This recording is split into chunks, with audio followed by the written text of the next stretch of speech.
Hi, I'm Becky with Icing on Top Becky's Cakes, and today I'm going to show you how to make photography backdrops for food or cake or something small. Well, I'm going to show you how to create a backdrop that is pretty inexpensive.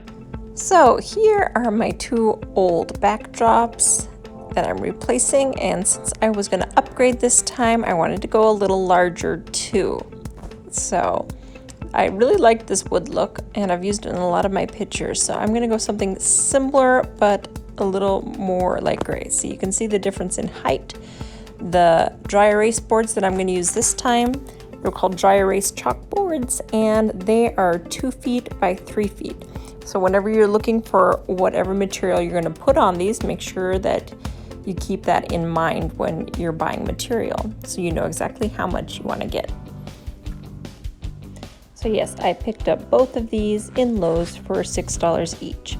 So they're a lot more sturdy, obviously, than a foam board, and they'll support the weight of these vinyl sticky tiles that I'm going to show you here.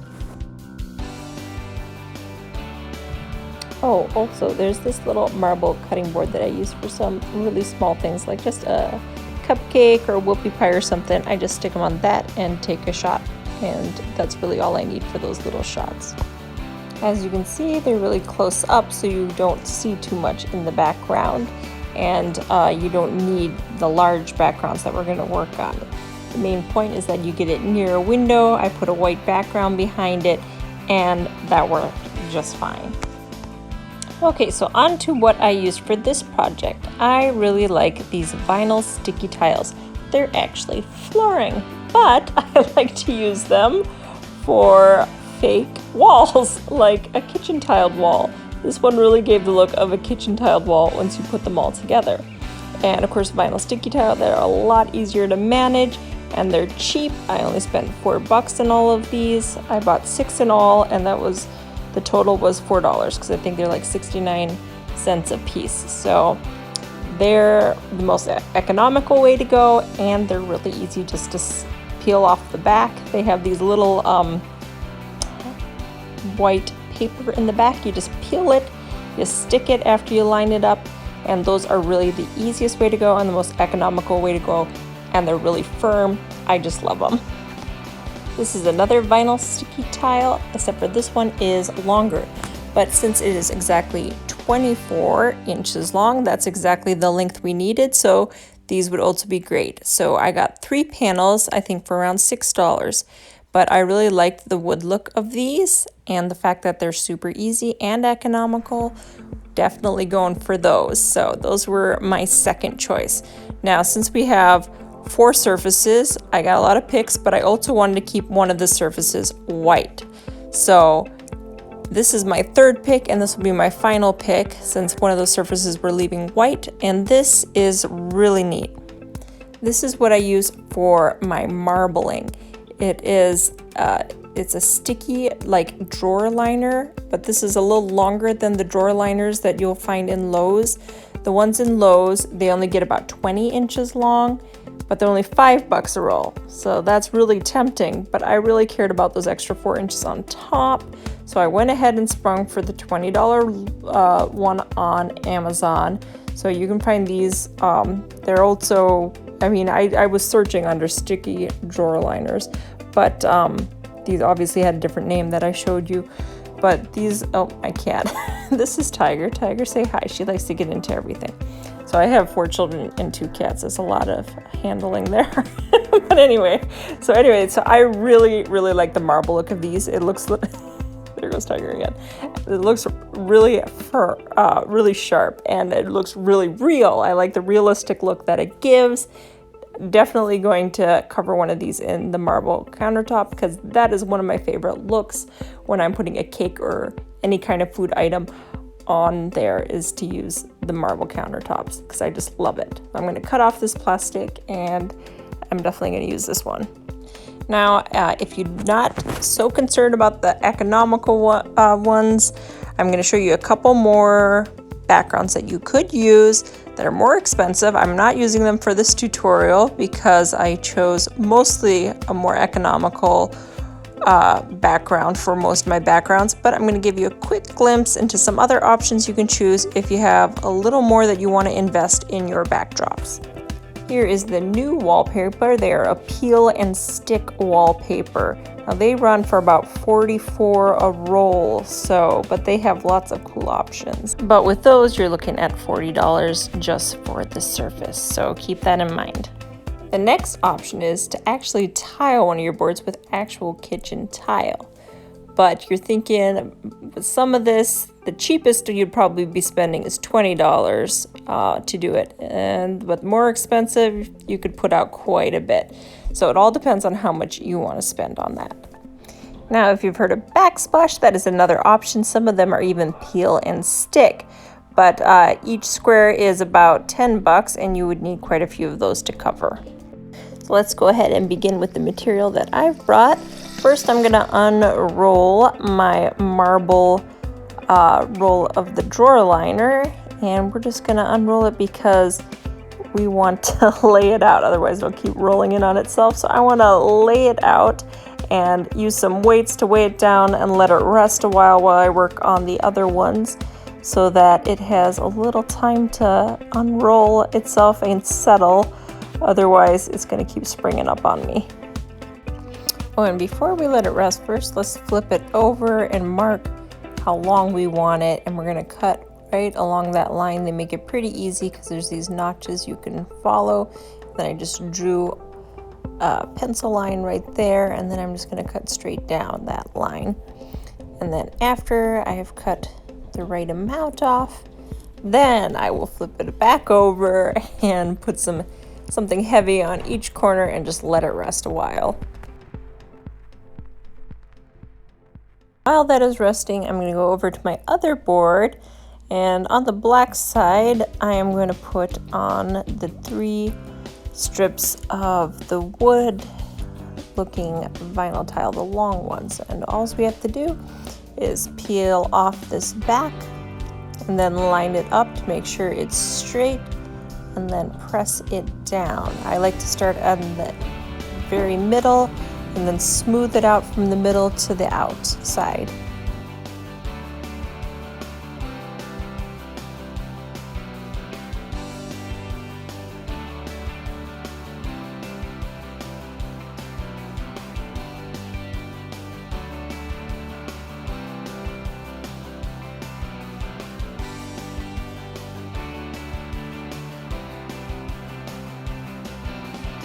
Alright, and then back to our marble countertop, we can remove our weights on each corner. What we're going to do is we're going to slightly peel back the paper on the one side, and we're only going to do it on this side and then move it back just a little ways, press that down, and then we'll do the next section. Okay, so just peel that right about that far. And we're just going to stick this down first so we don't have to fight the whole thing. Make sure we line up those corners and that it's as straight as possible before we stick it down.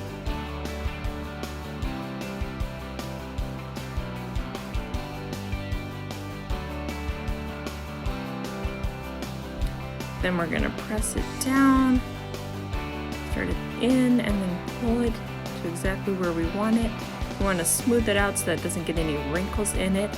And you can use a tool like a squeegee or something. I used actually my cake scraper because, well, you know, my business is cakes and that's the tool I have on hand. So something long and smooth. But first I used my hand, and just when I'm initially getting started. But later you'll see me use the cake scraper and just gotta smooth out so that we don't have those bubbles. Kind of work it from the middle and then press it onward to get those air bubbles out of there. And you might encounter 1 or 2 air bubbles that you can't smooth out. Don't keep scraping because we don't want to make scratches on the surface. I'll show you how to take care of those air bubbles after we get most of this down. So I peel back a section of that paper at a time and then smooth out that section and then work on the next section. As you see, some of these air bubbles are going to get stuck, but we'll deal with those later. Just get it as smooth as you can, just a little section at a time.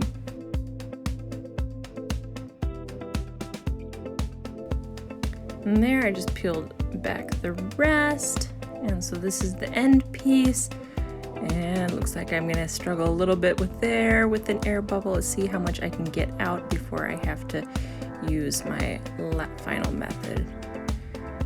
Yep, I scrunched some air bubbles in there, but that's okay because we have one other method for getting rid of these. Most of it is very smooth, so I only have to deal with some air bubbles, and you can see them right there at the end and right there. There's one big one right there, but we can take care of all those here. Okay, so you notice these little air bubbles here and that big one there. Now I'm going to show you how to get rid of those little bubbles. We're going to get out our hair dryer, and I'm just going to turn that on and blow the warm air right on the air bubble. Now for the smaller ones, that's all you'll need. You just blow on the warm air and then you kind of smooth it with your fingers, and that's all you need. But for the larger ones, we have to get the main big pocket of air out of there. The only way to do that is to poke it with a pin. Now don't worry, I have closely observed the surface after doing this, and I have not found the pin mark. So it's wonderful that it basically disappears. I really cannot see the pin mark after I do this, but it also helps get all that air out of there, and I just warm it as I smooth it down with my finger. Whoops, drop my pin, poke it one more time, get the rest of that air out of there, and just keep blowing. And then for a lot of the smaller ones, all you'll have to do is just blow the warm air on it and then smooth it with your finger. Okay, see, a lot of these smaller ones, all I'm doing is blowing and smoothing with my fingers, and they just go away. And that's awesome little trick.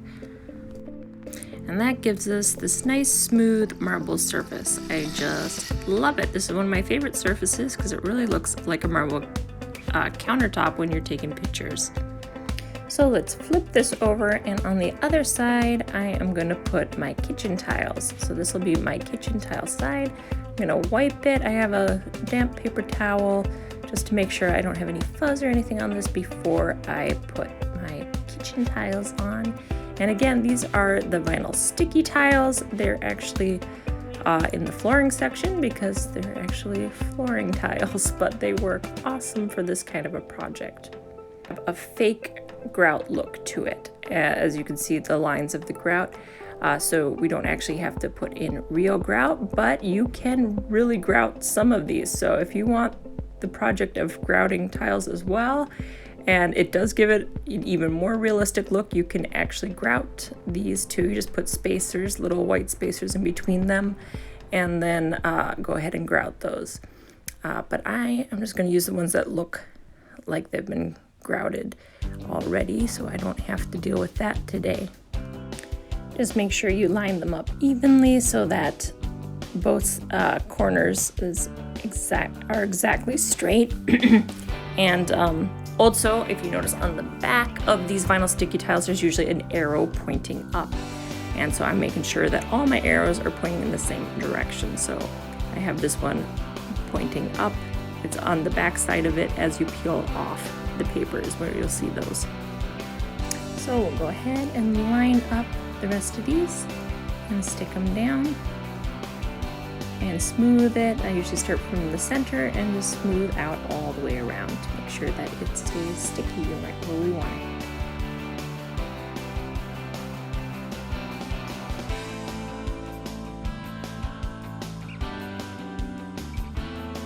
And there's our final square, and then this board will be complete, and then we will have all 3 of our boards complete, and then with the additional, just leaving one of them white so that I have a good white background, because I really like white, sometimes for the wall, sometimes I use it for the countertop. Like whenever I use this kitchen tile, I'll probably use that as the wall, and then I will use the white for the counter. So I really like using white because it reflects the light awesome, and it gives more highlights and brightens up a lot of my pictures. So if you notice, most of even my backgrounds have a lighter look to them, just because I like that. So here is what your final setup will look like. I usually use a couple chairs behind mine, and that way it props it nicely. And what you're gonna do is you're gonna zoom in on just where your cake is gonna be, or your food, whatever you're taking a picture of, and you will zoom in nice and close, you know, obviously, so you can crop out what's around you. But these being so long, they're, you know, 3 feet long, they give you plenty of room to work with for small items that we will be taking pictures of. And flip it around, and we have our other background. There's our wood one. Now I would probably use the solid white for the wood background. Let me move this cake stand here, and I'm going to flip this one around to the kitchen side. There's the solid white, and here are my kitchen tiles. And so then there's another look too. It is night outside right now, so this would be the wrong time of day to take pictures, so it doesn't really help to bring it to a window if it's night out. But during the daytime, this would be the perfect place to take your pictures. Now I'll give you some examples of how I have used my pictures in my book or in magazines to really bring out the brightness. So here are the examples from my book, Icing on Top, exclusive buttercream cake decorating book.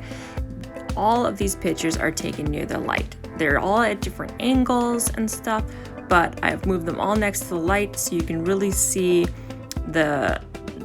whatever I'm trying to showcase really bright, really makes great pictures. And then also a few tutorials that I've done for American Cake Decorating Magazine. I have also used the exact same method. I just take my product and I make sure that it is near the window with the best lighting, and that is exactly why I just love to use these movable photography backgrounds. And they've been a game changer for my pictures, and you can definitely see, if you check out my Instagram or my Facebook, you can see where I started implementing these probably a couple years ago. So thanks for joining me today. I hope this tutorial was very helpful to you. And if you want to check out my book on Amazon, it is Icing on Top, exclusive buttercream cake decorating.